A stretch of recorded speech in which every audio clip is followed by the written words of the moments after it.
Syllabus കണ്ട് പേടിക്കേണ്ട. പരീക്ഷയ്ക്ക് മുൻപുള്ള ഈ കുറഞ്ഞ ദിവസങ്ങൾ കൊണ്ട് എങ്ങനെ പ്രധാന ഭാഗങ്ങൾ പഠിച്ചു തീർക്കാമെന്ന് ഞാൻ പറഞ്ഞു തരാം. പല കുട്ടികളും ചെയ്യുന്ന തെറ്റിവയാണ്. അവസാന നിമിഷം എല്ലാ പാഠങ്ങളും ഒരുപോലെ പഠിക്കാൻ ശ്രമിക്കുന്നതാണ്. ഇത് വലിയ കൺഫ്യൂഷനും സമയനഷ്ടവും നിങ്ങൾക്ക് ഉണ്ടാക്കും. പ്രത്യേകിച്ച് ബയോളജിയിലും കെമിസ്ട്രിയിലും വലിയ പാഠഭാഗങ്ങൾ ഉള്ളപ്പോൾ ഏത് ആദ്യം പഠിക്കണം എന്നറിയാതെ നിങ്ങൾ പകച്ചു നിൽക്കും.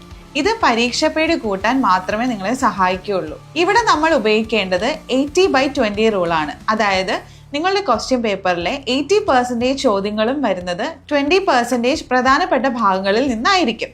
മുൻ വർഷങ്ങളിലെ ക്വസ്റ്റ്യൻ പേപ്പേഴ്സ് വിശകലനം ചെയ്ത് ആവർത്തിച്ചു വരുന്ന ടോപ്പിക്കുകൾ ആദ്യം പഠിക്കുക. ബയോളജിയിൽ ചിത്രങ്ങൾ വരച്ച് പഠിക്കാൻ ശ്രദ്ധിക്കുക. നമ്മളുടെ റൈറ്റ് നഴ്സിംഗ് ഡ്രീം ഹബിൽ പരീക്ഷയ്ക്ക് വരാൻ സാധ്യതയുള്ള പ്രധാനപ്പെട്ട ഭാഗങ്ങൾ ഞാൻ പ്രത്യേകം പറഞ്ഞു തരും. ഓരോ ദിവസവും ചെറിയ ലക്ഷ്യങ്ങൾ വെച്ച് പഠിക്കുക. ഒരു പാഠം പൂർത്തിയാക്കുമ്പോൾ ലഭിക്കുന്ന കോൺഫിഡൻസ് നിങ്ങളെ അടുത്ത പാഠം വേഗത്തിൽ പഠിക്കാനായിട്ട് സഹായിക്കും. പരീക്ഷാ പേടി മാറ്റാൻ സ്മാർട്ട് റിവിഷൻ ആണ് ഏറ്റവും നല്ല വഴി. പ്രധാനപ്പെട്ട ടോപ്പിക്കുകളുടെ ലിസ്റ്റ് വേണമെന്നുണ്ടോ എങ്കിൽ ഗൈഡ് എന്ന് കമന്റ് ചെയ്യൂ.